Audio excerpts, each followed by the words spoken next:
Hi, good morning, everybody. My name is Andrew Woodruff. I am a senior project manager with digital engineering in Kenner, Louisiana. And we're here today to present stormwater regulations for commercial and industrial sites. So we're working on this project with Jefferson Parish Environmental Affairs in order to educate businesses and citizens and others throughout Jefferson Parish on how they can best manage stormwater or even report any stormwater violations that they see stemming from poor practices at commercial and industrial sites. So real briefly, I'm going to turn it over to Sammy Khalil. Sammy is the Stormwater Management Supervisor with the Jefferson Parish Department of Environmental Affairs. Thank you, Andrew. Good morning, everybody. As Andrew said, my name is Sammy Khalil. I'm the Jefferson Parish Stormwater Management Supervisor. It's a federally mandated program to be in compliance with water quality in our bodies of water in our parish. One huge component of this program is public education and public involvement. And we're always very keen in Jefferson Parish on educating our public. And today, we as in a series of educational webinars and seminars in the past, well, now in the age of Corona, we doing the virtual trainings online for everybody's safety. Today, and we'll be targeting our industrial community with our educational endeavor today with wonderful partners from the state, which is our permitting agency, the state DEQ, that is. And we have wonderful local partner that has been working with us so closely on this project, which is Jedco. And we'll be glad and honored today to have Annalisa Kelly from Jedco to say a few words about that organization and their involvement and their role actually in making sure that our role in compliance with stormwater state and federal regulations is met, serves as also an economic service to our industrial community in Jefferson Parish. So Annalisa, I will leave it to you right now. Thank you, Sammy. Hi, everyone. Sorry for the white background, but I'm Annalisa Kelly, Director of Strategic Initiatives and Policy at Jedco. And Jedco is the parish's economic development organization. I'm going to share my screen so I can just briefly do a little overview of Jedco for those who are not familiar with us. 1 second, there. So as I mentioned, Jedco, we are the parish's economic development arm. We are an independent arm of Jefferson Parish, but we work so closely with the parish administration. We really enjoy that relationship with the parish administration, the parish president, and the parish council. And our goal is really to work with businesses to make sure that they have success in Jefferson Parish and the region, both existing businesses and new businesses. We do this through a variety of different services. We help with identifying sites, with providing information about demographics or market research, with tax incentives. We work closely with the parish. If someone has a question about zoning or code enforcement, we'll connect them with the appropriate individuals. In this case, we work closely with Sammy and his team on environmental management and also stormwater management. And then a big part of what we do is small business financing as well. So we issue loans to existing businesses, new businesses. If you're looking to expand or relocate to Jefferson Parish, we can help with financing. Briefly, I just want to talk about what we do in the arm of environmental management. We have the Jefferson Edge is our long-term strategic plan for economic development for the parish. And one of our core focuses through that plan for the parish and economic development is environmental management. So we take this very seriously. We see this as such an important role for businesses to play. In Jefferson Parish, we see stormwater management as really key to the future growth and success for Jefferson Parish. not only in a wide range of businesses, making sure that they're in compliance with good stormwater management practices, but also just businesses in general that are working to advance this field.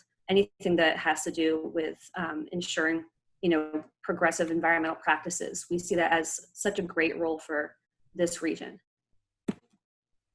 Through the EDGE plan, we have a variety of strategic plans, and these are available for everyone to access. We have our profiles for Jefferson Parish and a few municipalities.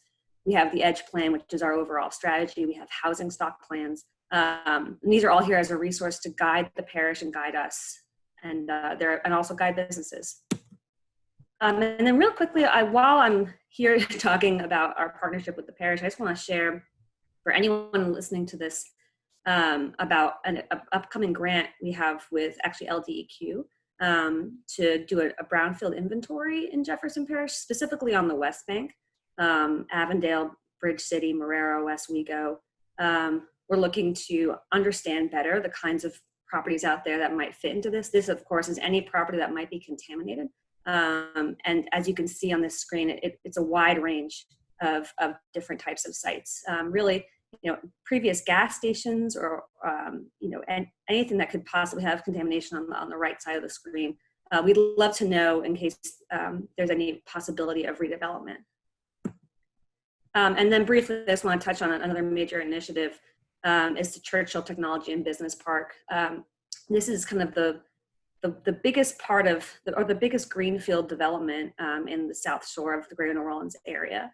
And it's a master plan for almost 500 acres of developable land. Currently, Pat Taylor, Delgado River City Campus, and Jedco's headquarters are located there. And we're attracting other businesses as well. But such a big part of the plan is stormwater management. We wanted to make sure that the plan really heavily focused on good water storage practices, and instead of having a wide range of disparate retention ponds, really incorporating blue and green streets and seeing water as an asset rather than just something to be contained. So these are some of the ways that Jedco is here to try and push progressive and forward-thinking water management practices with Jefferson Parish, and we're here as a resource for you. So anything that you might think of that could help with your business success, if we can't help, we can try and find partners who can. So I'm really glad to be partnering with Jefferson Parish on these workshops. We're here for anyone watching this seminar. Here's my contact information. Just reach out if you have any questions. And with that, I'm going to turn it over to Andrew Woodruff. Thank you, Annalisa. A great introduction from Jedco. As Sammy mentioned, they've been a great partner in this program in helping us reach businesses that could find this information useful. So with that, I'm going to go ahead and jump into the meat of our webinar today, controlling stormwater on industrial and commercial and high-risk sites. So as I mentioned, my name is Andrew Woodruff. I am a professional engineer and certified professional in municipal stormwater management. Also with us, as I mentioned, is Sammy Khalil, the stormwater supervisor for Jefferson Parish, and Jeff Leonic, who is with LDEQ, who will be talking about what the state is looking for when they will conduct inspections on commercial and industrial sites. So we'll briefly talk today about stormwater management in Jefferson Parish in a general sense. How does stormwater work in Jefferson Parish? What is the parish role? And we'll also then talk about compliance and inspections and what a business owner or operator can expect during an inspection. So just a few brief acknowledgments. As I've already mentioned, the Jefferson Parish Department of Environmental Affairs, the Louisiana Department of Environmental Quality is a great partner in implementing these programs. Jedco, and also I would like to acknowledge the Lake Pontchartrain Basin Restoration Program. This organization has actually funded these workshops through their efforts to improve water quality in the Lake Pontchartrain Basin. So very briefly, I'll give an overview of rules and regulations. We're all here today talking about this because of the Clean Water Act. That was enacted in 1972 with the intent of restoring and maintaining the chemical, physical, and biological integrity of the waters of the United States. The EPA, the Environmental Protection Agency, is the federal agency having authority over the Clean Water Act. DEQ, the Louisiana Department of Environmental Quality, is the state agency with the authority to implement those provisions. And the Clean Water Act Section 402 actually established the National Pollutant Discharge Elimination System, or NPDES, as you'll hear me refer to it later. And the purpose of the Clean Water Act is to protect the beneficial uses of surface waters. Those beneficial uses are any uses of water necessary for the survival and well-being of people, plants, and wildlife. Some good examples of that are drinking water, recreation, which could be contact or non-contact. So an example of contact would be water skiing. Non-contact would be any other sort of recreational boating or paddle sports, industrial and agricultural supply, and also habitat for the environment. When we talk about stormwater pollution, we typically talk about two sources. One type is point source pollution, and that's any single identifiable source of pollution from which pollutants are discharged, such as a pipe, ditch, ship, or factory. So a point source is something that we can point to and say, yes, that's where pollution is coming from. It's coming from that point. Non-point source pollution is more indirect. That's caused by rainfall moving over and through the ground. As the runoff moves, it picks up and carries away natural and human-made pollutants, depositing them into lakes, rivers, wetlands, coastal waters, and groundwaters. So a good example of non-point source pollution would be, urban runoff, that water that runs over parking lots and streets that picks up dispersed pollution from a variety of activities, whether it's vehicles, smog, other types of industrial pollution that have settled onto surfaces. And we can't really pinpoint them to, one person or location, but we know that they're there. So I briefly touched on examples of non-point source pollution.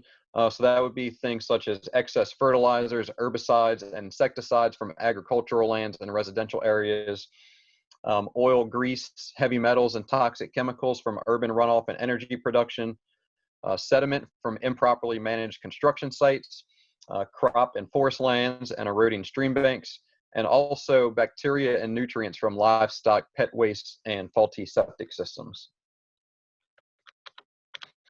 Sorry about that. I had a brief stick on my keyboard. So urban runoff is a major source of water pollution and flooding. Impacts include rising temperatures of water bodies, algae blooms, fish kills, and water body impairment such as high bacteria.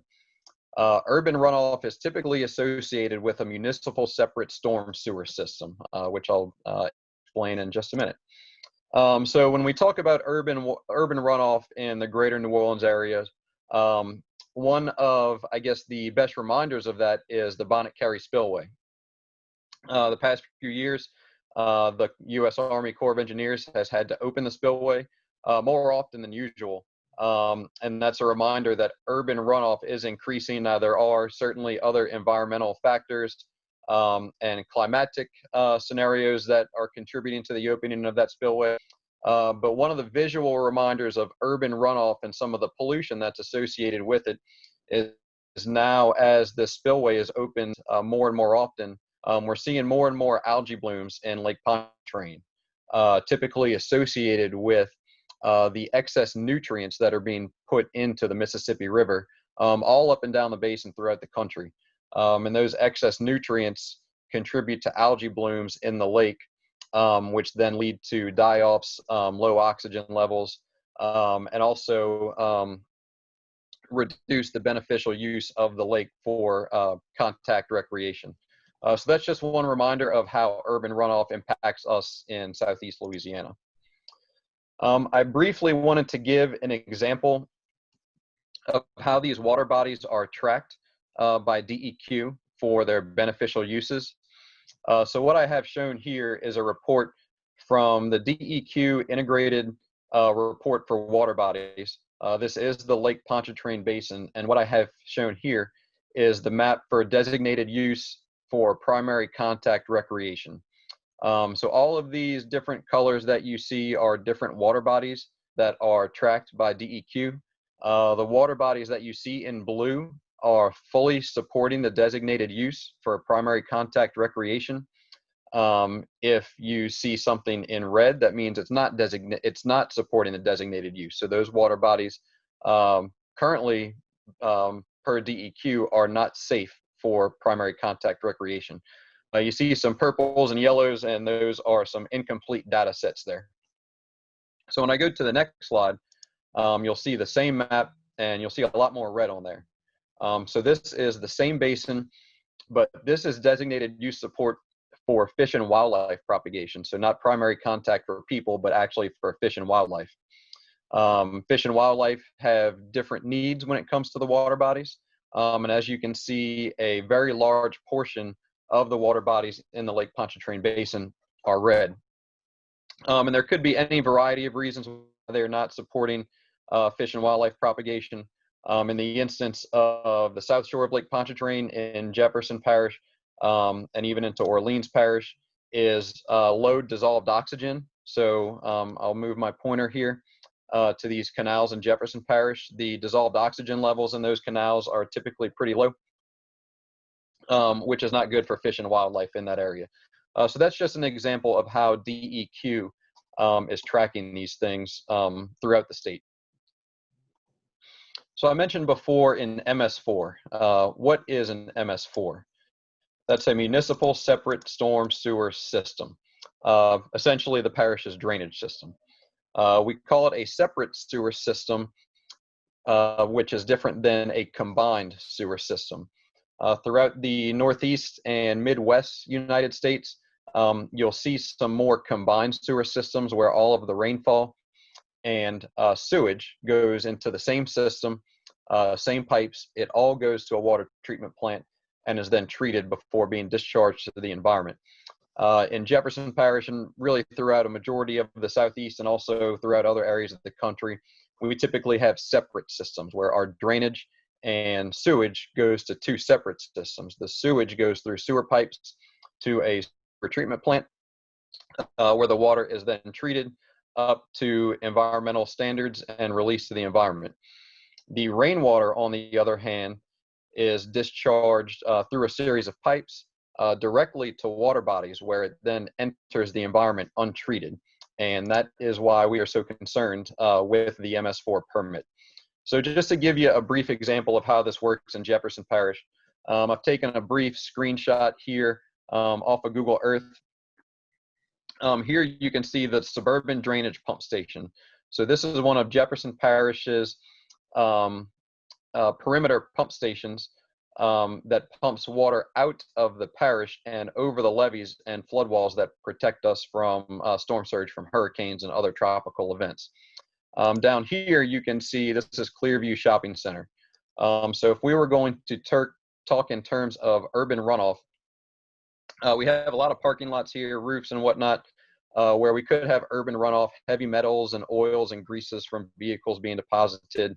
It rains, and this orange line shows where the runoff could originate from this parking lot and then enter a drainage canal in Jefferson Parish. So that's the first step of the process, right? It enters these drain inlets. I specifically chose this image because of the litter and pollution that you can see that gets filtered out at this point. But the pollutants that are within the water are going directly into that inlet and into the pipes. That water then continues down this drainage canal, which is shown by the second orange line. And this is an example of one of those canals. And I specifically chose this image as well. This was during an inspection that we were conducting, actually part of an audit by DEQ, where you can see a sheen coming from this canal, originating at, it actually was not originating from this pipe. I eventually traced this to another source, but you can see the oils, greases, and other things that could be discharged from these pipes and float down these canals. And back to our map here, I'll illustrate one more orange line where the water then travels but things that are suspended in the water that we can't see or filter through screens is being pumped directly to Lake Pontchartrain. So that's why we're so concerned with runoff. There's a lot of pollution in there that we cannot filter out before it gets to the lake, so we need to stop it at the source. So how does the parish control stormwater pollution? There's two ways that this can be done, passive measures and active measures. Passive measures are those that are not actively done by someone on a daily basis, right? Passive is something that really everyone does collectively that's not physically working out in the drainage system. So one passive measure is regulation and ordinances, right? Putting different rules and restrictions in place on what types of pollutants can originate at your site and talking about ways to control them. Education is a big component, which is what we're doing today, and hopefully educating citizens and business owners. And Sammy and his team also do a lot of work to educate students and children to talk about the environment and what they can do going forward to reduce pollution. Inspection, proper operation and maintenance procedures, and proper pesticide and herbicide application are all passive measures, right? Those aren't things where we're directly going out and cleaning the system, but things we can do to prevent pollution from entering the system in the first place. And then there's active measures, like street sweeping and cleaning, catch basin cleaning, drain lining cleaning, canal maintenance, bar screens, and spill response. Those are all active measures that can be taken to directly clean the drainage system and stormwater. So it's a real brief example of an active measure. So this is a photo from a pump station on the west bank of Jefferson Parish near Lake Cotawache. And as you can see, there was some sort of spill that occurred in the canal. The material that you see here entering the station, this yellowish, greenish stuff, is an oil-based product. And you can see the booms that have been put out that are then trapping this product so that can be cleaned up by professionals. So that is an active measure, actively going out and cleaning something that has been spilled. So to just give you a brief history of how this has all come to be in Jefferson Parish, the MS4 program is now approximately 20 years old. The first permits were issued in the late 90s. The permits are administered by the Department of Environmental Affairs of Jefferson Parish. Originally, there were 12 control measures that DEQ required of the parish. Now we're up to 14 control measures. So what does the parish stormwater team do? As I mentioned before, they do a lot of public education by attending community events and educating students in the classroom. Public involvement by participating in volunteer cleanup events. They do inspections at construction, industrial, and municipal sites. They conduct investigations anytime the parish receives a complaint of sheens or odors that are noticed within the drainage system. They conduct water quality sampling, both standard water quality sampling that's required by their DEQ permit, and also impaired water body sampling.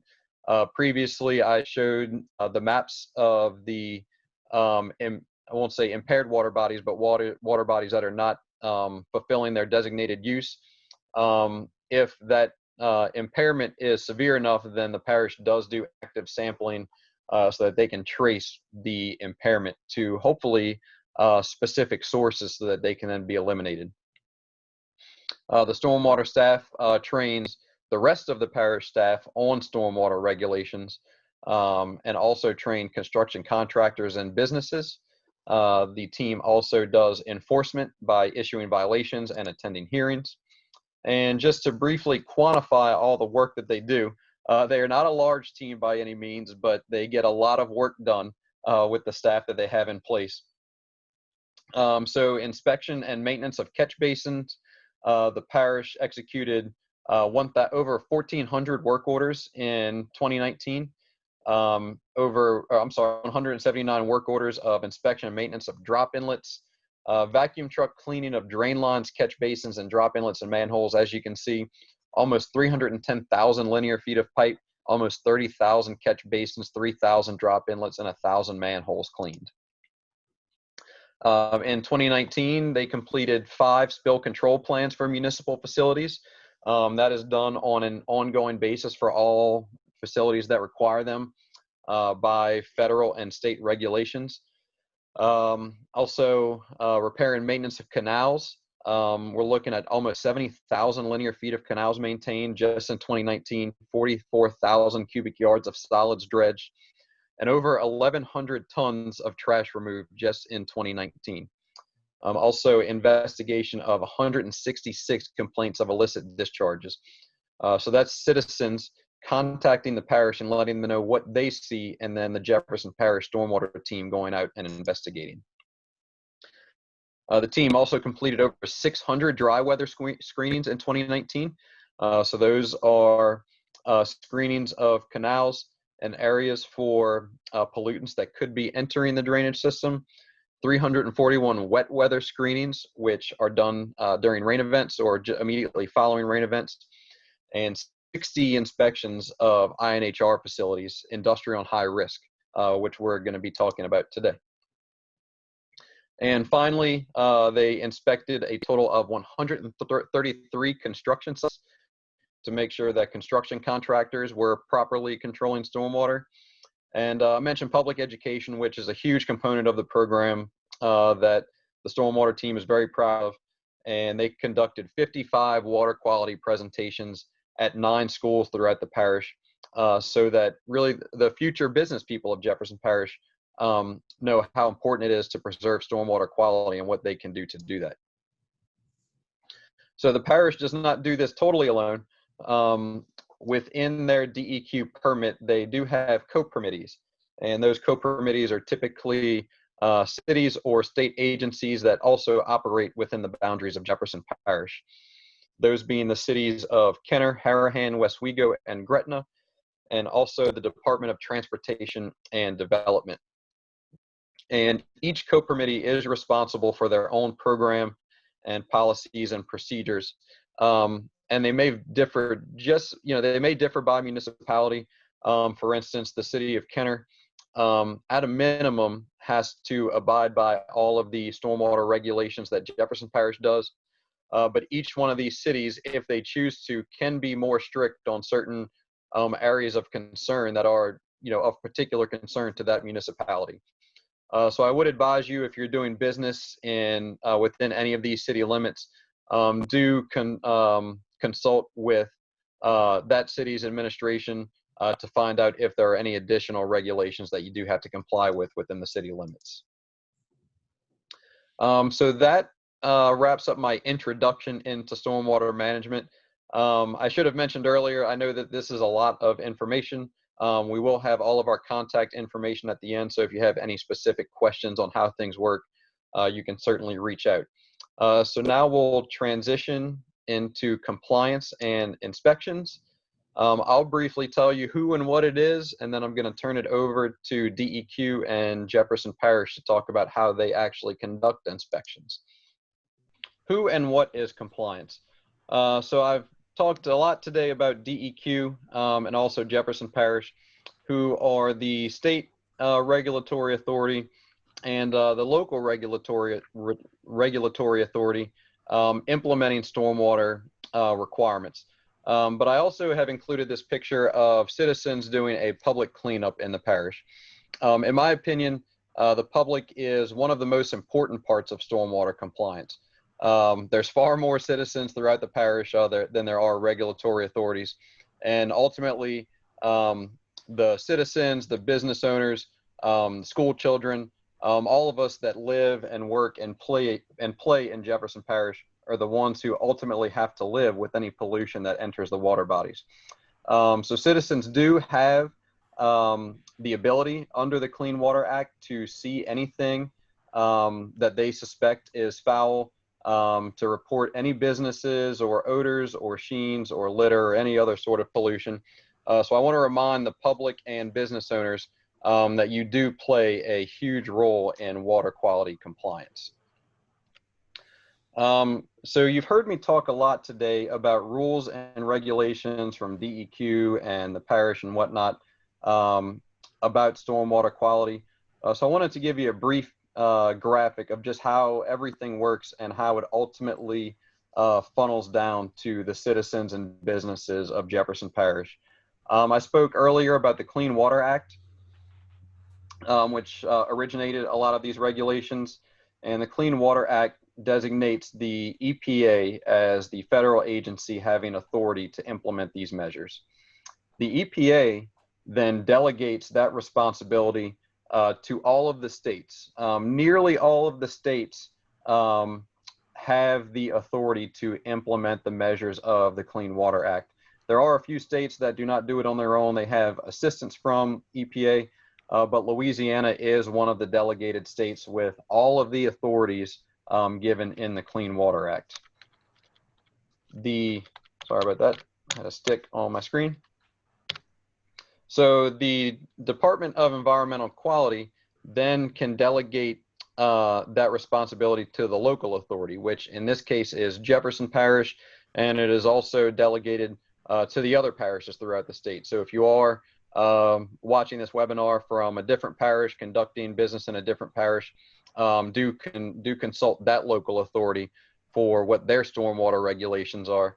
But so Jefferson Parish does have the authority to implement these measures, and Jefferson Parish then takes on the role and responsibility of ensuring that its citizens and businesses are complying with the Clean Water Act. So to put that in a slightly different way, so we start with the Louisiana environmental regulations. The state of Louisiana then issues permits. Whether it's the parish or an individual business owner, they will then implement those permit requirements. As those permit requirements are implemented, that business or citizen is subject to inspections to make sure that they are complying with all requirements of those permits. And hopefully everything is being done properly and there is no action required as a result of the inspection. However, if violations are found, then there can be enforcement actions. So just to expand on the types of regulations and requirements, I spoke earlier about NPDES permits. So that is one type of regulation and requirement. A second type of requirement is a stormwater pollution prevention plan, otherwise known as a SWIP or an SWP3. These are typically required by permits. So check any sort of DEQ or local permit you have that may require a SWIP.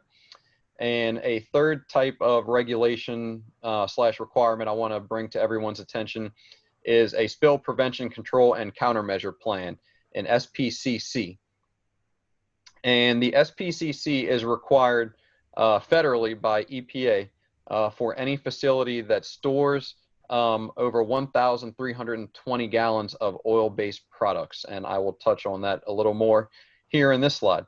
So the SPCC is required by the Code of Federal Regulations, Part 112. The pollutant of concern is oil, and any facility that stores, processes, refines, uses, or consumes oil and is non-transportation related is potentially subject to the SPCC rule. And this rule can affect a lot of businesses throughout the parish. We typically think of heavy industrial that may be affected by this type of rule. But really any building or facility that has generators that could potentially be storing over 1,000 gallons of diesel could be subject to this rule. So check your facilities. And if you do have more than 1,320 gallons of oil-based products, this rule, there's a good chance it does apply to you. So I would encourage you to at least check to see if it does. So I mentioned before, the SPCC is required if a facility has an aggregate of above ground oil storage capacity greater than 1,320 gallons or buried storage capacity greater than 42,000 gallons. That word capacity is really important because if you have the capacity to store it, even if you don't have that much oil stored, but you have the capacity to store it, then the rule still does apply to you. And greater than 10,000 gallons of above ground storage does require certification by a licensed engineer. Less than that, between the 1320 and the 10,000 gallons, there are some provisions that would allow the business to self-certify, but greater than 10,000 gallons, you do have to have your plan certified by a professional engineer. There is a subset of the SPCC rule. The state of Louisiana has their own spill prevention and control plan requirements that is required by the Louisiana Administrative Code.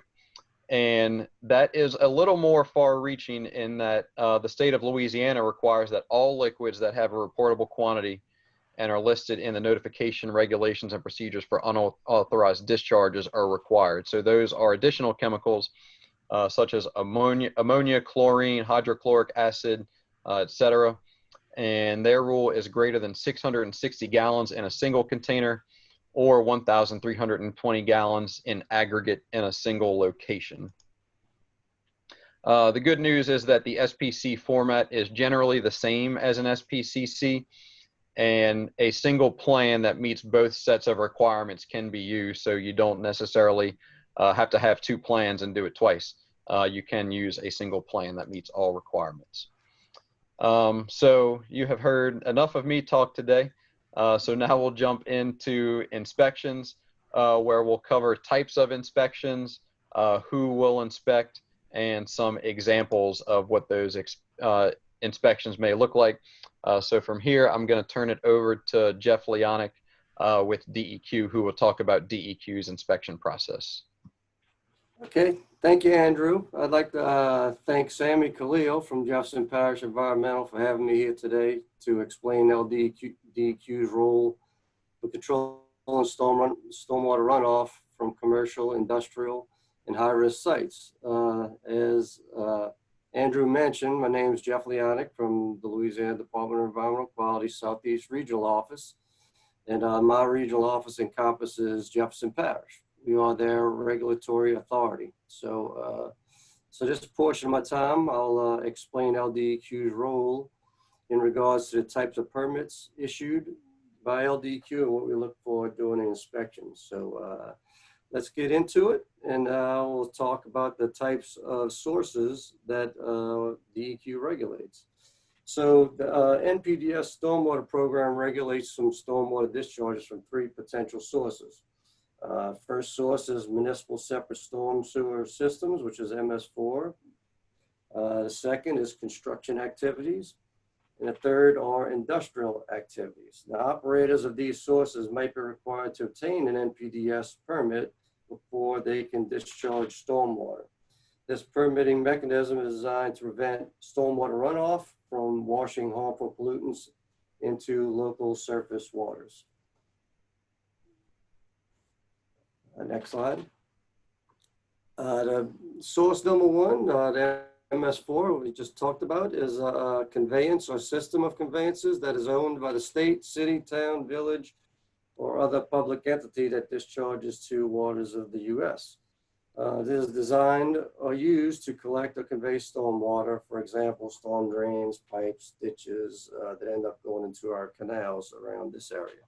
So why is this relevant to commercial and industrial facilities? Well, there are two major components that Jefferson Parish is responsible for in its stormwater management plan, and one of them is illicit discharge detection and elimination.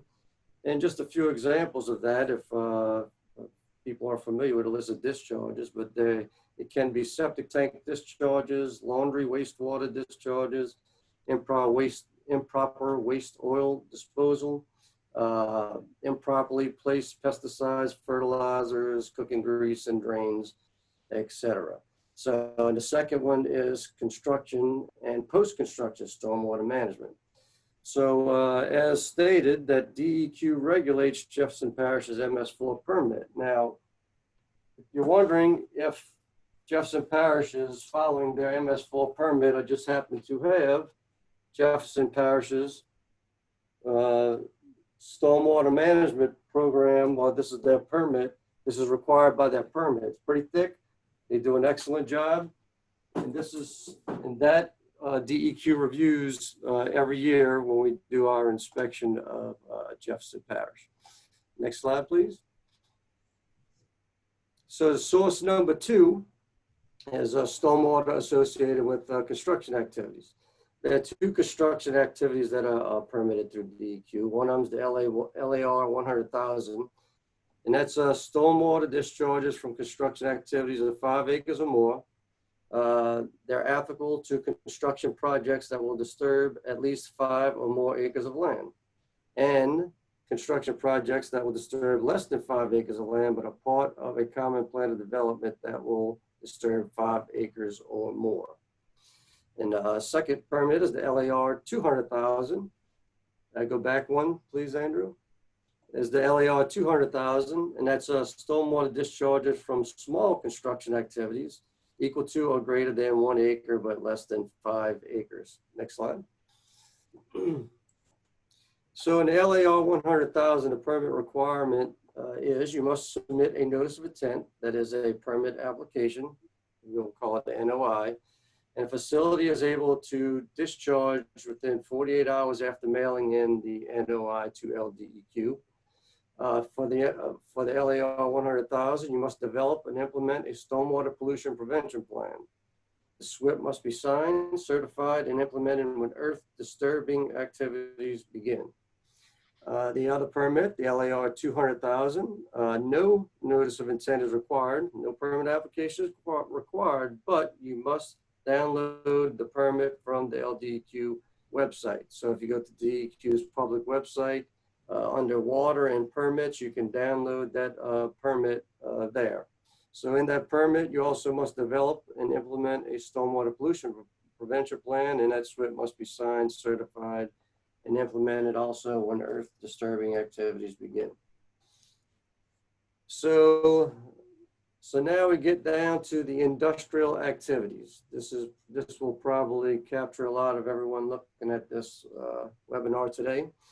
And this is federal regulations that require stormwater discharges associated with specific categories of industrial activities to be covered under NPDES permits. Now, there are 11 categories of industrial activities listed in the permit, and they are, next slide, please. These 11 categories of industrial activities are: category 1 is a facility subject to federal stormwater effluent discharge standards at 40 CFR parts 405 through 471. If you're wondering what that is, if you go to that 40 CFR part, there's just a laundry list of all types of facilities that will be covered for permits. It's just a list of facilities.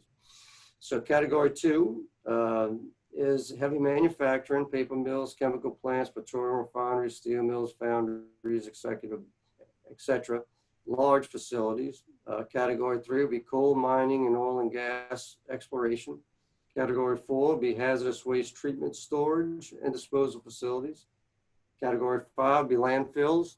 Category 6 will be scrap yards, salvage yards, junk yards. Category 7 will be steam electric power generating plants. Category 8, transportation facilities that have vehicle maintenance equipment cleaning. Category 9 will be treatment works, treating domestic waste with a design flow of 1 million gallons per day or more.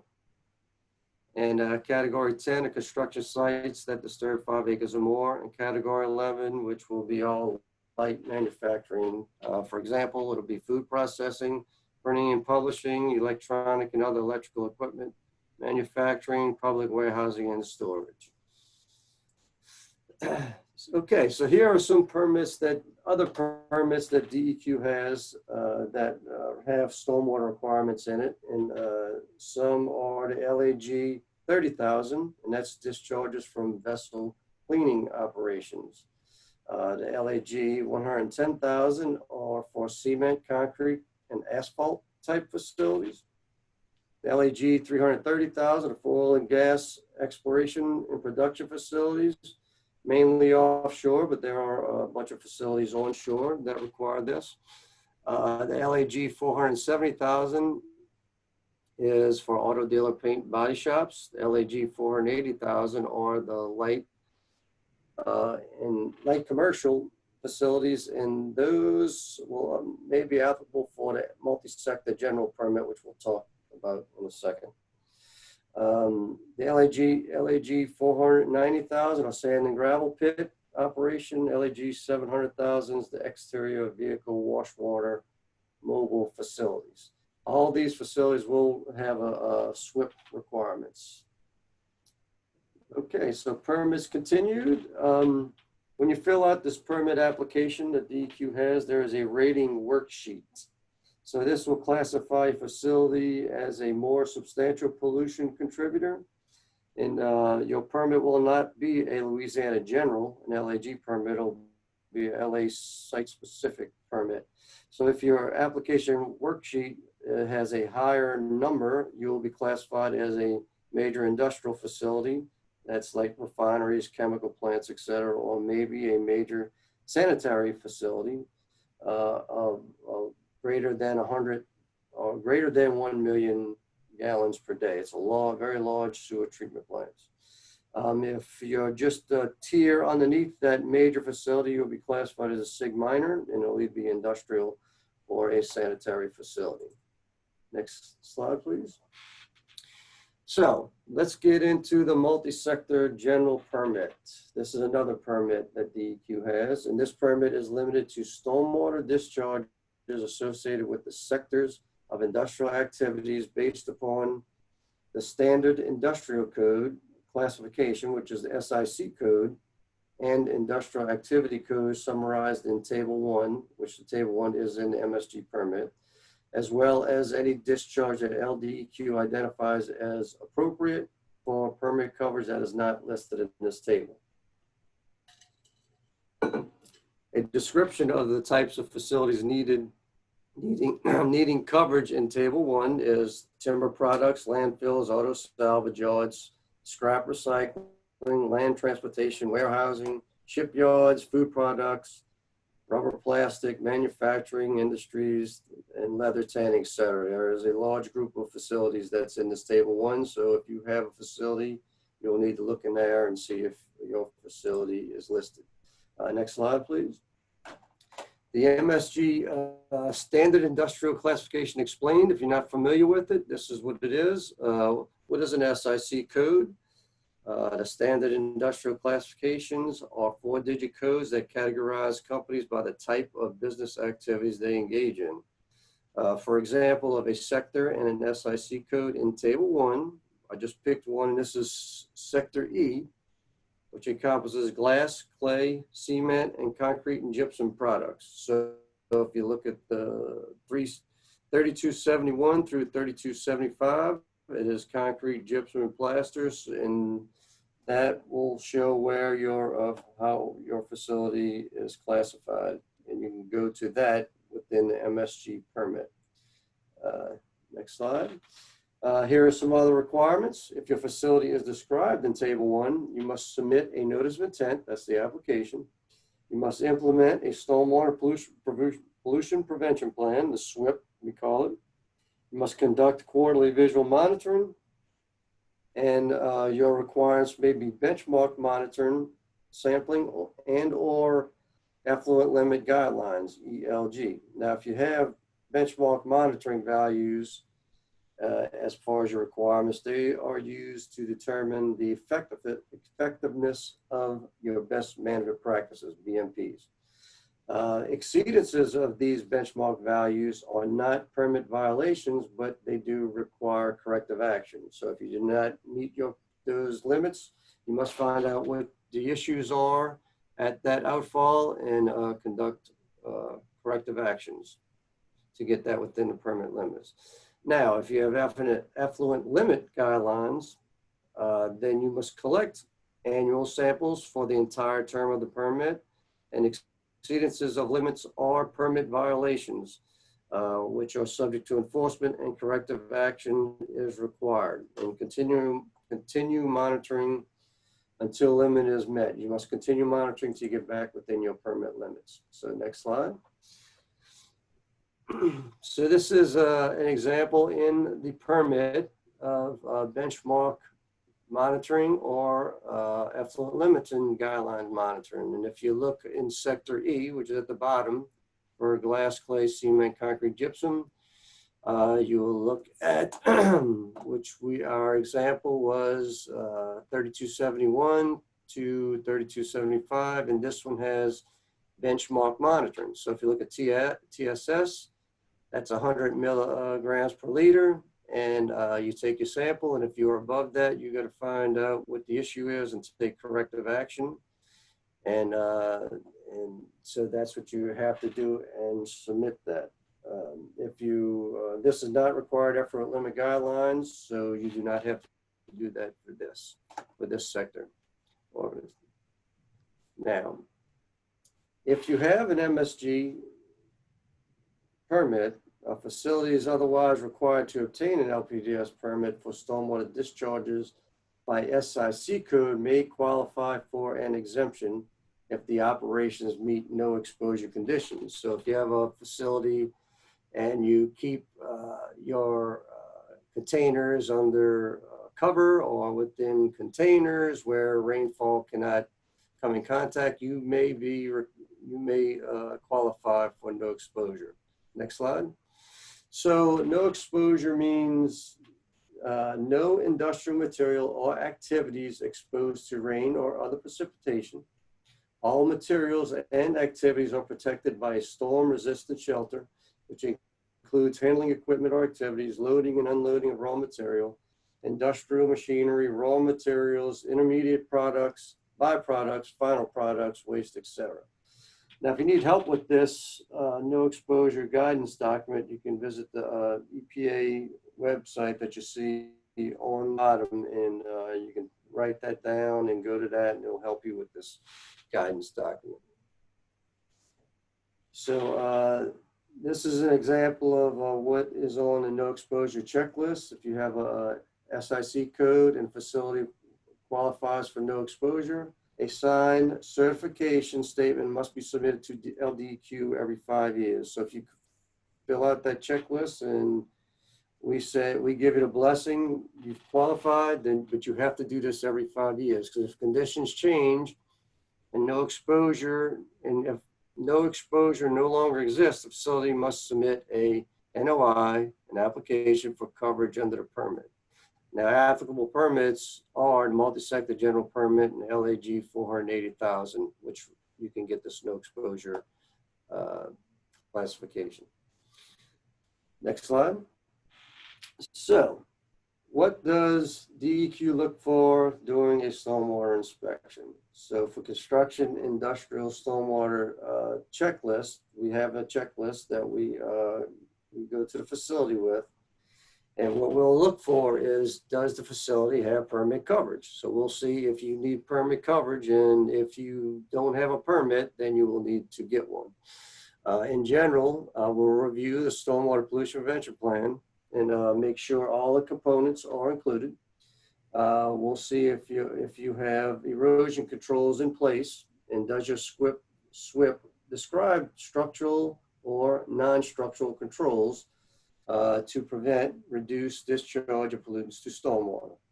Now, inside the SWIP, you should have a map. So in these maps, we're going to verify if they're accurate, and we're going to see how the sheet flow from the property, make sure all that's accurate. Locations of controls, locations of fueling, maintenance, and material storage, all of that, we're going to see if they are on the maps. Your SWIP will require you to do inspections. So we'll see if your inspections are performed and documented as stated in the SWIP. Monitoring, we'll see if you're doing your quarterly visual monitoring or your benchmark or effluent limit guideline monitoring and sampling. We'll make sure that you're keeping your records, and you're required to retain your records for 3 years. Next slide. So in your SWIP, these, which all stormwater facilities that are required to have stormwater requirements will have a SWIP. And this is the Bible, and this is what we will look at to make sure you are following these guidelines. So in the elements of a SWIP are, is your site description. What is your nature of activities? We'll see if you have your maps, your drainage patterns, sequence of activities. controls. We'll see if you got your description of your best management practices. We'll see if you're describing erosion and sediment controls, if your stabilization practices are in there and structural controls are explained. So we'll see if your maintenance procedures are in there, how often you check your erosion controls and update those, your inspection schedules and self-inspection documentation is in there, and a SWIP is a living document. The SWIP can be changed. If you have ineffective stormwater controls, that can be changed in your SWIP. So once you do one, it can change and modify to make sure you are meeting your stormwater requirements and erosion controls. Next. Here's an example of just a topo map that we may find in your SWIP. And if you see, there is the site right in the middle, SGM construction. And that shows the flow path of water to the nearest water body. So that would be something that we'd see in your SWIP. Next. Here is just an example of a facility diagram showing where everything's at and where the flow goes. This is really for a point source discharge, not so much for stormwater, but that's the gist of what we'll be looking for. Okay, so next slide. What are good best management practices? And I'm just going to have a few slides here and show you some photos of what a good, bad, and ugly best management practices are. And that is the good. So in our pictures here, this is our top left. You're wondering, what does this have to do with stormwater control? Well, it's actually taking runoff from a roof, and it is metering the water to be discharged. It's not just a big swoosh of water coming off the roof and inundating your ditches. It is actually metering the water coming off that roof, slowing the water down to go into storm ditches to decrease erosion from those ditches. If you look to the next one to the right, that is erosion controls in place, and they got hay bales to slow that storm water down to drop out the heavier sediments. And it looks like they have final stabilization in place with grass growing, and hay bales are surrounding the drain right there to knock out that sediment. So that is a good practice. Down left, we got the roll-off boxes are covered.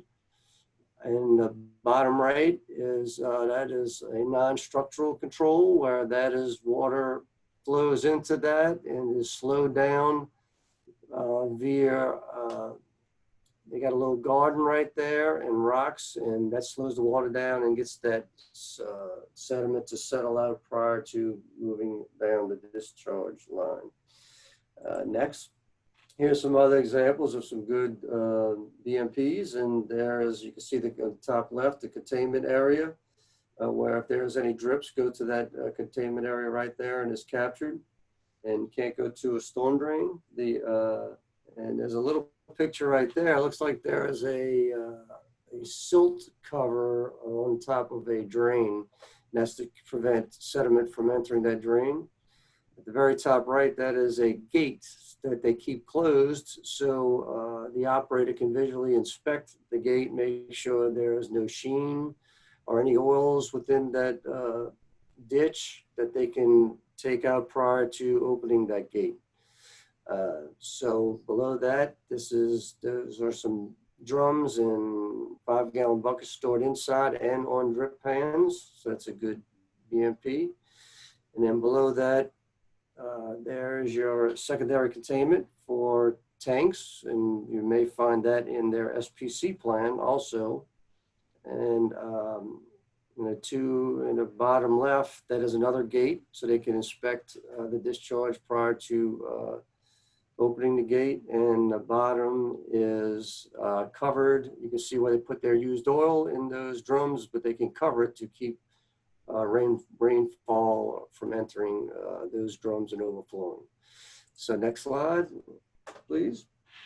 So here's some bad stuff here, bad BMPs. At the top left, It looks like they had some stormwater that entered that containment area. Over there you can see the oils within that containment that overflowed. And now they have to deal with a possible remediation aspect to get that soil off the ground. Remediation projects are very costly, and there's one thing I could tell everybody listening to this today: make sure your pollutants stay within containment area. If you have to do remediation, it is very costly.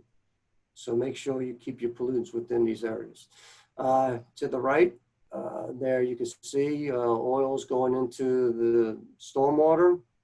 So upstream from that, they probably have a bad BMP in place. To the left, middle left, it must be a construction site nearby, because there is a lot of sediment and siltation going into that storm drain. You probably should have a baffle, a waffle or something in front of that to slow that down. Also upstream from that, they apparently don't have good BMPs in place. Below that, it looks like a car wash. So something is coming out of there and causing a white liquid to flow into the storm drain. So that is a bad BMP there. In the bottom right, there's a construction site you can see in the distance.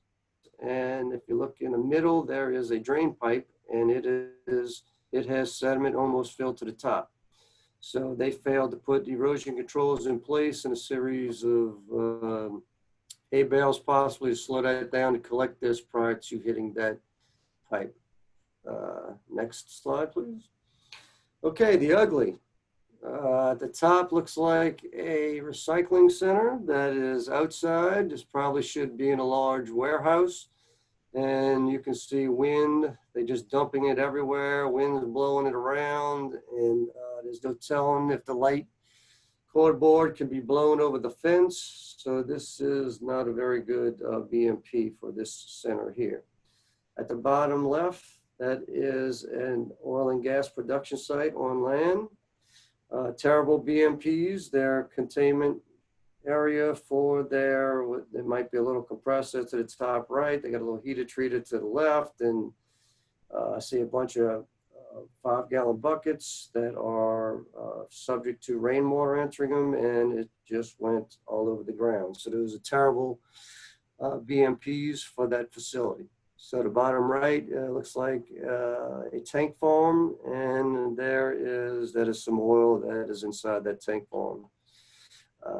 Next slide, please. So with all that being said, if your facility is required to have a permit and needs help with stormwater pollution prevention plans or permit applications or anything, DEQ can help out. We have a small business assistance program, and that program provides technical assistance in understanding and complying with environmental regulations. That is air, water, solid waste, and it's no cost to you. As long as you have followed these qualifications, if you're less than 100 employees, if you're independently owned, if you're not a major facility and not publicly traded, you can qualify for this assistance. The types of facilities which may be regulated is dry cleaners, metal fabricators, electroplaters, machine shops, paint formulators, rice milling, air conditioner repair, ready mix concrete, gas stations, convenience stores, seafood processors, print shops, mobile homes, sandblasting, building contractors, etc. It's best to give these guys a call and see if you qualify. Our regional office, the Southeast Regional Office, the Small Business Assistance Program number that you can call is 504-736-7701. And those are the three guys that can help you with that. You can ask for any one of them, or you can call the hotline number if you happen to be out of our region. And you can call that 1-800 number, and you can find out who's in your region to get assistance. So it's a very good deal at DEQ office. So I suggest everyone to at least call and see if you can qualify for assistance. Next slide, please. Here are some other resources that you can look for if you need help. This is for EPA stormwater discharges from municipal construction and industrial activities. You can look at that for the EPA site. DEQ permits, you can look at that and see our list of LAG, Louisiana General Permits, multi-sector general permits, and you can download them. And they'll have the applications on site too, so you can fill out the applications. And if you get hung up in the application, you can call our small business assistants, and they will help you along the way with that. And there is the Stormwater Pollution Prevention Plan Guide that will help you with your stormwater pollution prevention plan. So check out those resources if you need to. And this is my DEQ contact information. That's Jeff Leonic. I am the environmental scientist staff at the Southeast office, and there is my email address and phone number. And that's our LDQ permit division phone number if you want to call them directly and get any permit assistance. So anyway, so that is it for my part, and we'll throw it over to Jefferson Parish and Sammy Khalil. Take it away, Sammy. Thank you.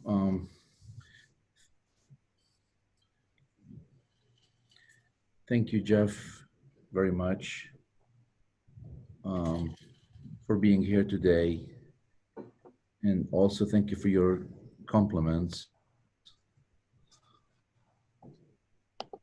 I also want to thank Andrew for the great introduction about the overall MS4 program in Jefferson Parish. And here I would like to emphasize before I start that Jefferson Parish and all other parishes and other jurisdictions in Louisiana work under the umbrella of the state LDEQ, which is in turn a delegate state. They call it a delegate state, one of the delegate states, meaning that they are doing the permitting job for the federal EPA in Region 6, based in Dallas, Texas. So just want to emphasize that DEQ is a delegate state.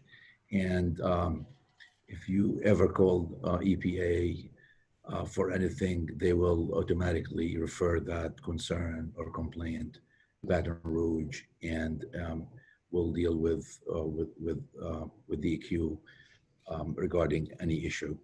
But today, I think between Andrew and Jeff, they explained already a lot of the things that I wanted to talk about.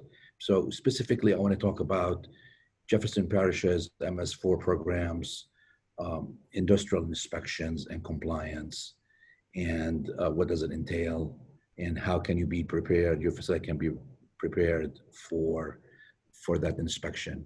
So the industrial high risk inspections, when I say high risk, we're referring of course to the pollutants of concern that can be produced from that specific facility into the MS4, which means into our drainage system. So the industrial high risk inspections entailed the inspecting in industries that have LDEQ permits. If they have an LDEQ permit, that means they are being monitored for that specific discharge. Of course, discusses an industrial operations with that specific industry, list any activities that are exposed to stormwater, which we don't like to, as Jeff and Andrew have mentioned, a lot of things to be exposed to stormwater, everything to be under a roof or in a warehouse of some kind. Inspections of sites and enforcement of control measures. Now, we heard the word BMPs or best management practices a lot today, but the EPA like to use the word control measures in their permits and any documentation that you get from EPA. You probably wouldn't see the word BMPs. You probably would see SCMs, which is stormwater control measures, just an FYI. But for us in the stormwater community and industry, we still use the word BMP for referring to those practices. Also, inspecting for secondary containment, that's very important control measure when needed. And also inspecting for recent spills, which is an indication of the good or bad housekeeping of that specific facility. We divide industries into two groups, the tier one or type one facilities, and they're the more concerning ones, such as municipal landfills, hazardous waste treatment, disposable and recovery facilities. Industrial facilities that are subject to EPICRA Title III. EPICRA is the Emergency Planning Community Right to Know Act, which actually was established back in 1986 when Ronald Reagan was a president. And it gives the public, general public, the right to know about their neighboring industrial facilities and what they're producing. If there's any chemical emergency preparedness program that they need to know about, or a strategy of any kind that to deal with anything between air toxics in the environment, accidental releases in that specific, the people have the right to know about that facility. Type 1 also must monitor for a bunch of, like, as you can see, a bunch of parameters to make sure their discharges are not polluted.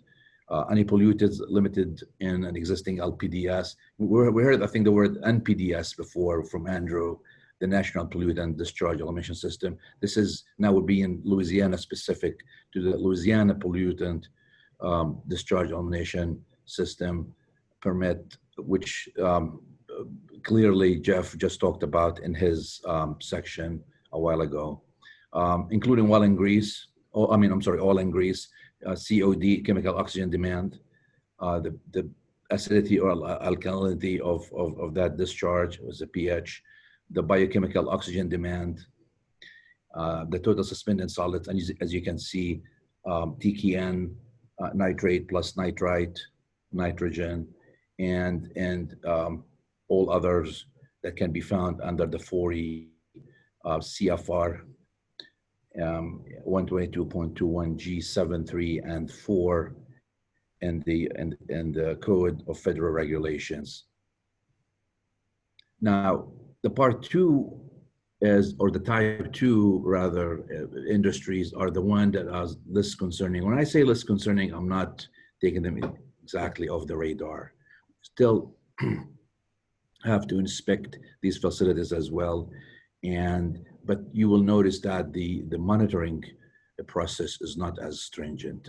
There's mainly more of a visual inspection, and then there is actually a testing, more of a detailed testing process if there's any concern of any kind in those facilities. Usually there are municipal waste treatment, storage, disposable facilities, publicly owned treatment work, like the ones we have here in Jefferson Parish, transfer stations, incinerators. Also, they include industrial or commercial facilities that the committees believe are contributing pollutant to the MS4. Now, as Andrew explained, with having committees in Jefferson Parish, we're having a sovereign jurisdiction such as Kenner or Harahan or Westwego and Gretna. Those cities have the complete sovereignty and jurisdiction to inspect those facilities in their own geographical boundaries. Now, we do assist them if they need us to, and we do help them with anything that to fulfill their requirements with the MS4 permit. And in Jefferson Parish, with all our governmental and non-governmental partners, we work as a team to get the job done. Now, field inspections, we go out to the facilities. First thing we look for is paperwork. DEQ permit is the first thing we look for. We make sure it's valid, it's current. They have their DMRs, the discharge monitoring report, which they're testing records of the discharges. Their stormwater pollution prevention plan, SWIP, and the spill prevention control and countermeasure plans, if it applies to that specific facilities, as Andrew explained, if they have the content that requires them to have the plan, we make sure that they have it. List of chemicals in the site, and we'll talk about that in more details later on. Manifest for all waste pickups, chemicals, rags, uniforms. That's the only proof that we have that this facility is cleaning things up properly and through a waste hauler, and not throwing it into the storm drain. Spill kits in those areas of concern. We want to make sure that you have the spill kits should you have any potential spill in an area of the industry, that you can spot clean right away and not rather just leave it for the next rain event to be washed down the drain. Training records. I can't stress, and I'm a great believer in education, and training record is also another proof that you have a trained staff. Should you, if you look at the word SPCC, I always explain to folks that the first C is control. And I spend more time on the control part of it than the other C, which is countermeasure. If we do our control right, we never ever have to worry about the countermeasures, because if we can control things from getting into the storm drains or getting out of control, then our life, everybody's life, the environment, the public health, everybody is in safe hands. So I spend more time educating folks about the control part of things than having to worry about the countermeasures and what it entails and how expensive it can be and how costly and how many lives we can potentially lose and so on and so forth. I don't like to talk about that. I like to talk about how good our control system is to stop things from happening in the first place. Inspections, as you can see, we look at tanks, yards, warehouses, work areas, and we look for stormwater and proper storages and chemical storages and so on to make sure everything is done properly. Now, inspecting the facility's point of discharge is very important. We look for storm drains basically at the facility, make sure there is no indication of any pollution. Of course we get copies from the SPCC and the SWIP plans for in the automotive repair area. And the automotive repair area can be also in an industry. It can be also in a factory. It could be also a mechanic shop or a car wash or and so on. So we list all these under automotive industry facilities. We look and enforce proper BMPs. Again, do they have the spill kits? Do they have the containments needed for their storages? We notice where the drains are located and where they drain to. Very important to look at the drain, maybe neighboring canals, and see if there's any sign of recent spills or pollution from that specific facility. In the field inspection, we also look for, again, the SWIP and the SPCC, waste manifest, spill kits, evidence of recent spills, just exactly as a regular industry. And I heard Andrew mention the wet and dry and surveys, which is, while you're there, you look at the neighboring canal.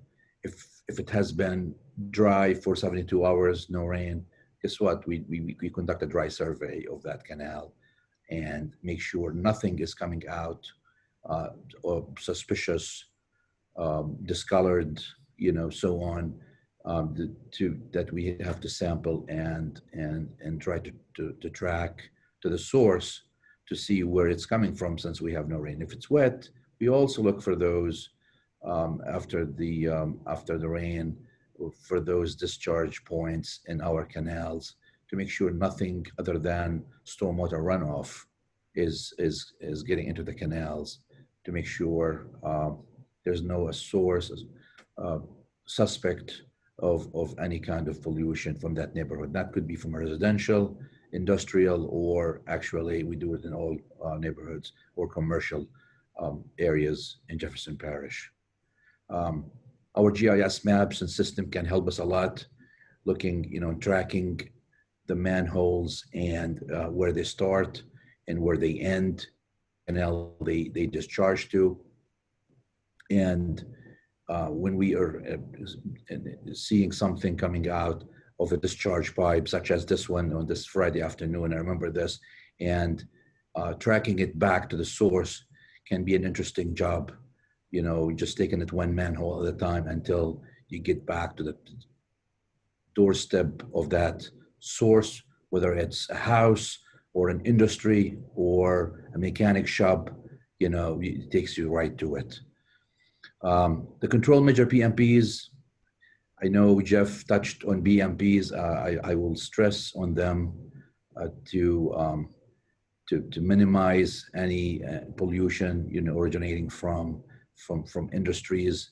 Minimizing exposure is the main thing. We get 65 inches of rain. We live in one of the rainiest areas in the United States. Actually, between Mobile, Alabama, and Pensacola, Florida, we make always the top 5 spots in America on the rainiest regions, if you will. So, having that said, 65 to 70 inches of rain a year times the area we live on, that's a huge volume of water we have to manage. It washes everything in its way and ends up into this huge drainage system of ours that sometimes cannot be capable of containing all that, and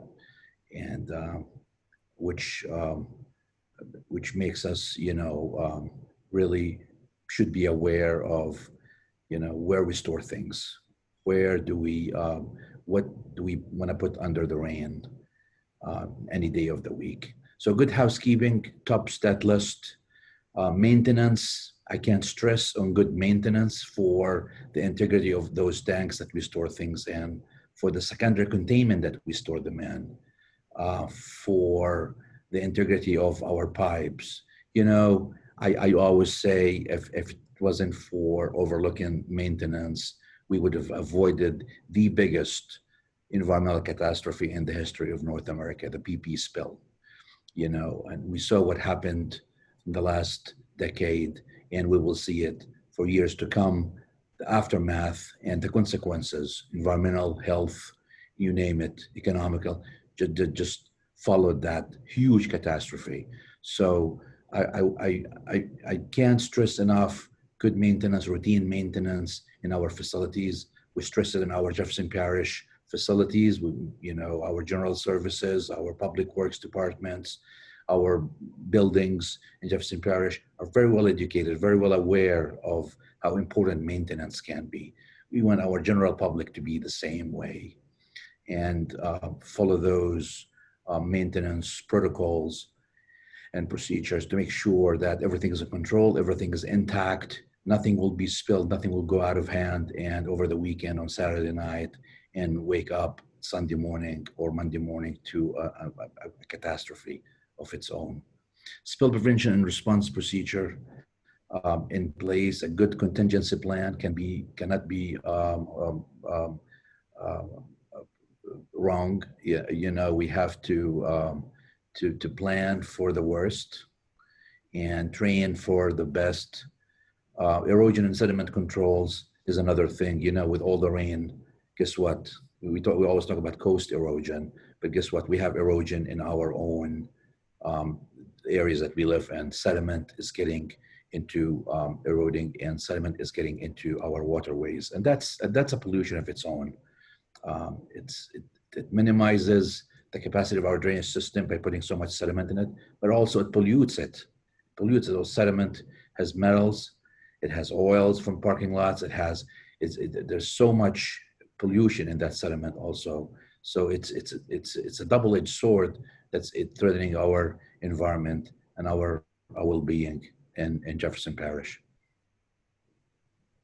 Control measures also managing the runoff, and that could be with the conventional way of having our gray infrastructure, but also can be with using some innovative green infrastructure and low impact development, like Jeff and Andrew mentioned, to minimize the pressure on the system. We have a system that is dealing with a huge volume of water at one time sometimes. So to minimize and take off the pressure from on that system is we can be innovative by planning our future with less gray and more green where it's applicable. And this way we can, we can handle and manage our runoff in a much better way. Employee training, I said it and I'll say it again, train your employees, train your population. You cannot go wrong with an educated population.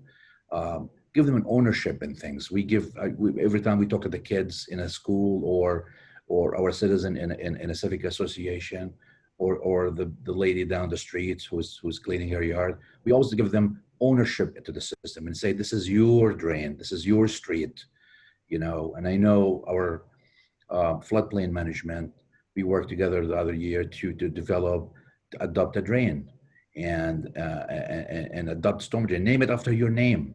And by doing so, you own it, you're responsible for it, you take care of it, make sure nobody pollute it. And if you see anybody doing that, talk to them. And if they don't listen, then refer them to us and we can take the enforcement action that we need to do. Non-stormwater discharges, some of them are coming from industries, the processed water and so on.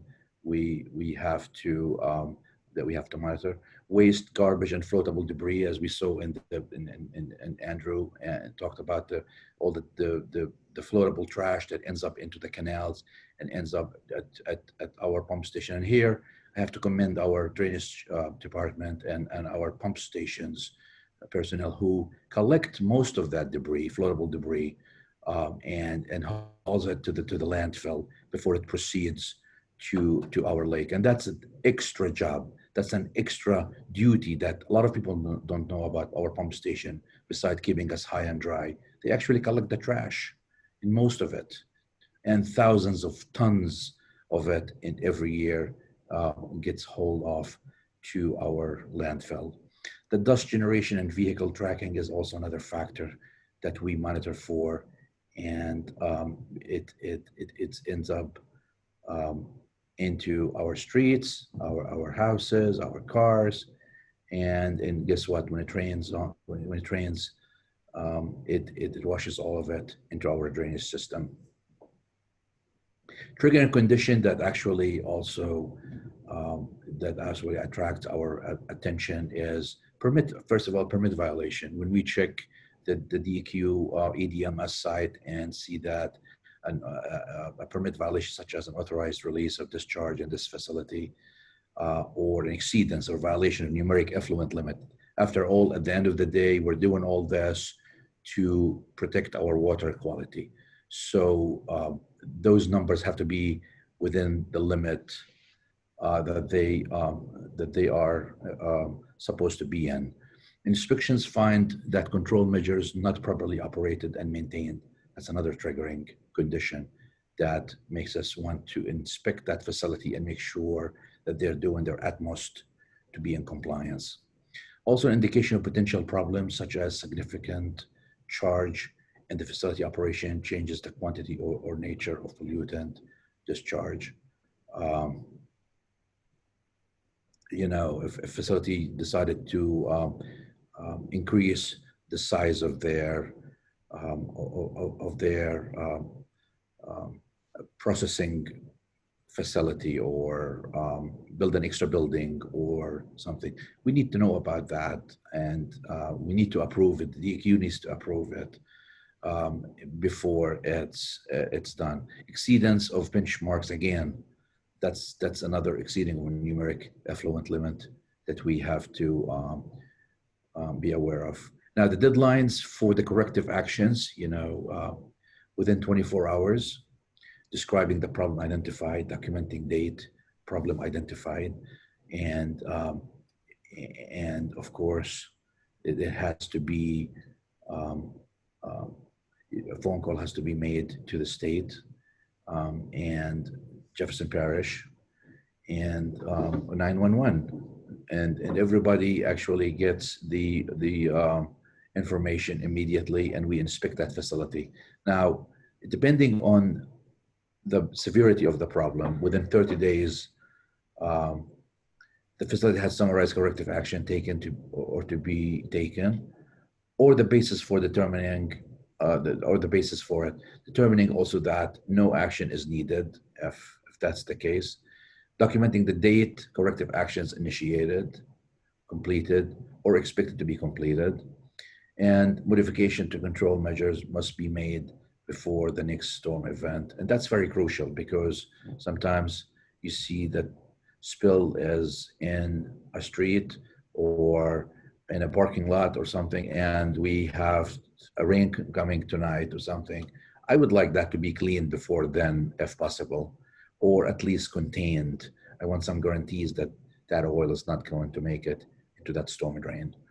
So the summaries of the corrective actions taken must be included in the annual report. You know, at the end of the year, you know, Jeff just picked up his annual report and showed us how big it can be in every given year, because we document every single event like this one before we send it to the EPA and the DEQ. Every facility has a routine facility quarterly visual assessment. I always tell them to do it more often than just quarterly. You know, it's better to have an early detection of a problem than wait and it's out of hand and it's more severe and it's actually more costly. You know, I know some facilities has to close down just because of the cost of the cleanup process. It can be very, very expensive and to do so. So evaluation of the control and potential pollutants is one thing to do. Also, once a quarter, collect a sample for each outfall of the visual assessment and take them back to the lab and look for things such as color, settled solids, odor, suspended solids, clarity, foam, floating solids, oil and sheen, and other obvious indicators of stormwater pollution. Comprehensive site inspection is also done annually, at least once a year. I'd rather it be biannually if possible, including all areas of the facility affected by the permit, must include review of any monitoring data. Inspectors must examine the industrial materials that could contact stormwater, leaks or spills, tracking blowing of industrial facility, sediment control needing replacement, maintenance, or repair before they actually deteriorate. When you see something deteriorating or wear and tear on something, it's about time to go ahead and fix it, replace it, or, you know, both. Document finding and submit report to LDEQ to be on the safe side. You don't want to hide things from DEQ and your local. See, Jeff is shaking his head. You know, because you do that and you're in double trouble with them. Benchmark monitoring is also a big indication that your BMP and SWIB performance is not doing too well. You know, it's about time to reassess your SWIB as like what Jeff said, it's your Bible in that industry. And when it comes to BMPs, and it's about time to look into maybe changing or modifying those BMPs to get better results with your benchmarks. Exceeding a benchmark is a red flag, not a violation. And just remember that. It's a wake-up call. You know, something is wrong. Something is going on. Let's look into this. Something is not working. Monitoring for both primary industrial activity and any co-located activity is a benchmark monitoring. General best management practices applicable for, and those are applicable to most sectors, or most industries. It's evaluation of common problems and good and bad examples. And we're going to look at those here. One of them, and number one is the bad looking dumpster that we're looking at. This is a very, very common scene, unfortunately, in a lot of places, industries, commercial businesses, and we don't want to see this in Jefferson Parish or anywhere else. The dumpster is overflowing with trash, no enclosure, it's not intact, it's leaking from the bottom, probably into a neighboring storm drain. And guess what? Neither Jeff or I or our inspectors will be happy to see this. So this is a big no-no. This is much better. This is a proper waste management pictures from those, and we see both. We see some of that looks like the picture before and some that looks like this one right here. Enclosed, it's not leaking, it's fairly clean, fairly new, and most importantly, it's under a roof. You know, it doesn't get rained on, because the last thing you want if something is not working for you is to have it in the open and to be rained on and to get all that bad stormwater runoff go to a neighboring storm drain. Barrel storage, that's the other ugly picture that, as Jeff called them, the ugly scene, that ugly crime scene, if you will, that I don't like to see. Rusted, they're not labeled, most important, they're not labeled. And then the worst, what can be worse than that? What can be worse than that is when you ask the guy who works there and tell you, I don't know what's in them. When you ask what's in these barrels and they tell you, I don't know what's in them. That is even worse than a crime. Because if something goes down, if something happened, explosion, fire, anything, what are you going to tell the responders? You have to make sure that you know what are you reporting to make their life easy, and they can assist you with any emergency of any kind. I can't imagine what can happen with this tank farm here, as old as it looks, and not knowing what's in it without any labels. So what you want to see is something like that, neatly stacked by OSHA regulations. They're all labeled. We know what they are. They're under a roof, and they are handled very, very safely. That's what you want to see in an industry.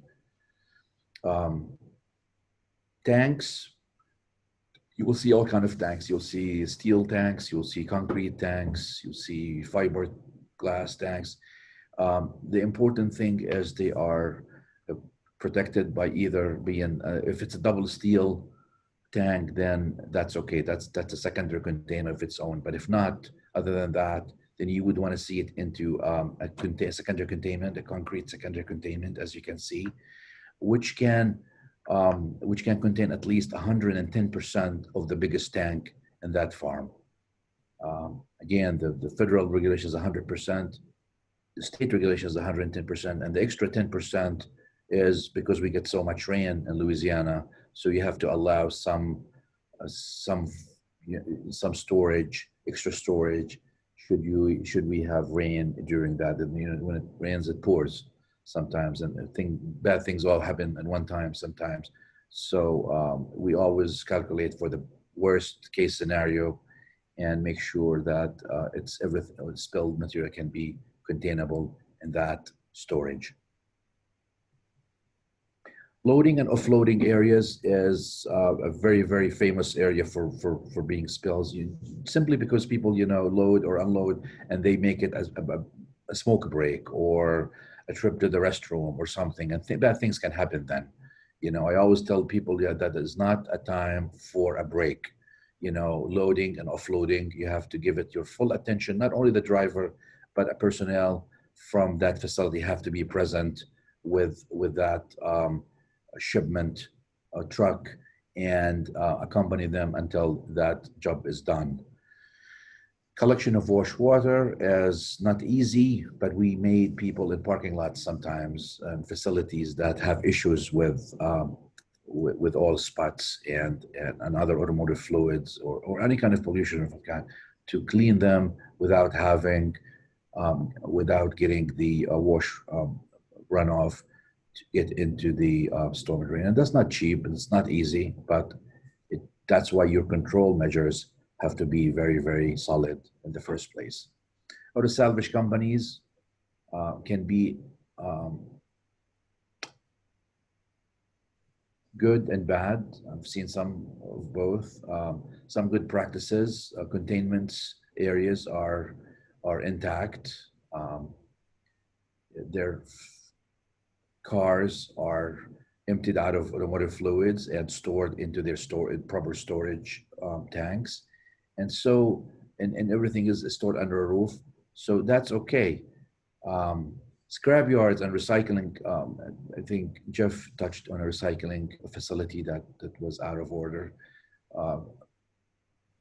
But they do have additional management requirements and conducting inspections of inbound material, minimizing stormwater contact with piles, minimizing exposure of processing areas, proper battery management, spill prevention, maintenance program. I mean, all these things are required for the scrap and recycling facilities. Bad experiences have been the case with them before. In this case right here, you see the containment, the steel containment is leaking, and you have a waste tire.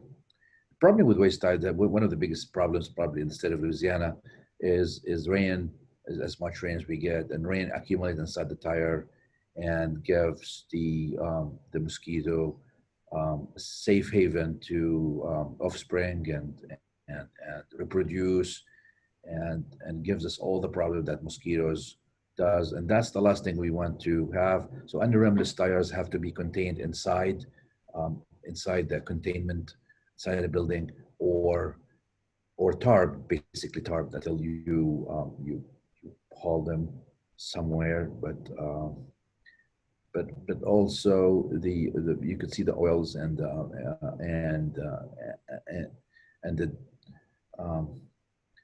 other pollutants on the ground. That's a very, very bad example of managing any yard, just a scrap yard.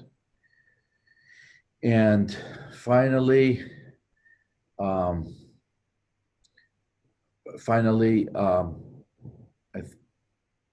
we are. I think this is Andrew. Andrew, is this you or me? Either one, Sammy. I can take it, or if you'd like to take it, you well, actually, I'll give it to you. But I must say, this is something that I wanted to do for so long,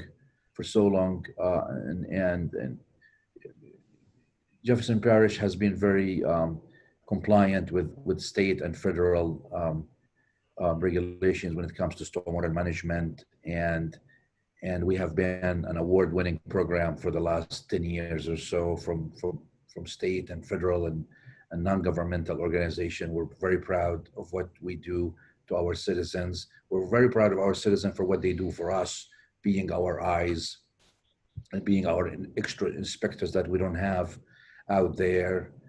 But we decided, being an award-winning, rewarded for what we do from everybody out there, is to also be rewarding ourselves to those industries in our parish that are being stewards of their own, of our environment and our citizens, and go and far and beyond and being innovative in what they do, not just to be in a minimum compliance level, but go far and beyond and innovative to protect the environment from any hazardous material or health risking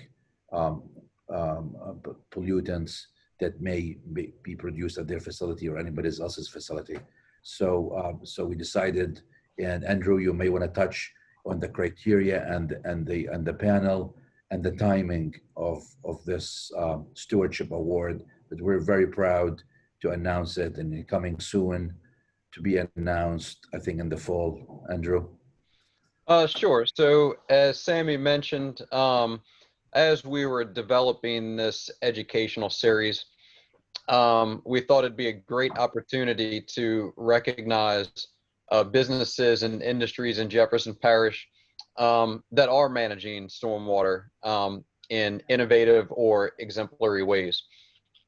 Today, we presented a lot of things that are looked for during inspections, and it may seem like, there's a lot of pollution going on, which there is, but there's always progress being made.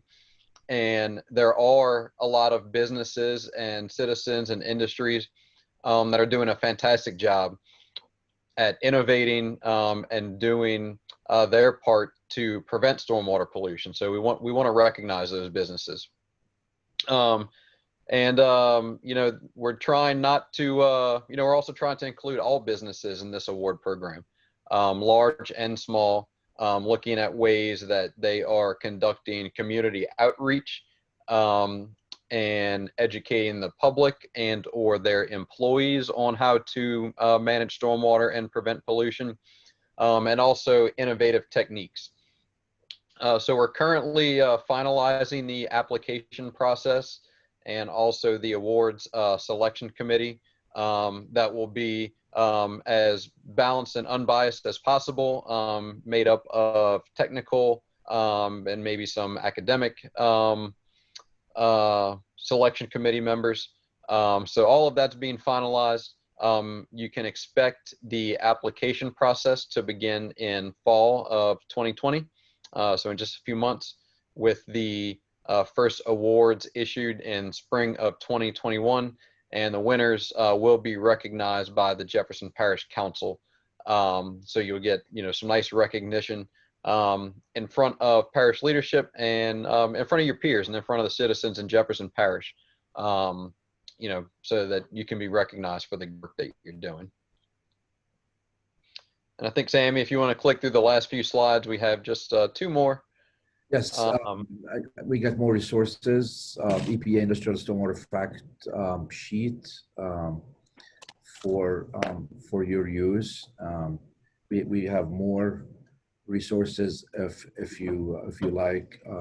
EPA also has developed a fact sheet for each of the 29 industrial sectors, and I think Jeff clearly talked about that in his previous presentation, and the types of stormwater control measures uses to minimize the discharge of the specific pollutants at your facility. Like I said, for any questions, our contact information for Andrew, Jeff, and I are right here. We will be glad to take your questions, your comments, your concerns at any point. Thank you for being keen on learning whether you're an industry person or whether you're a parish personnel, or whether you're just a common citizen, concerned citizen. We thank you for being here today, and hopefully you didn't waste your time with us today, and this is of use to you and the community as a whole. Thank you.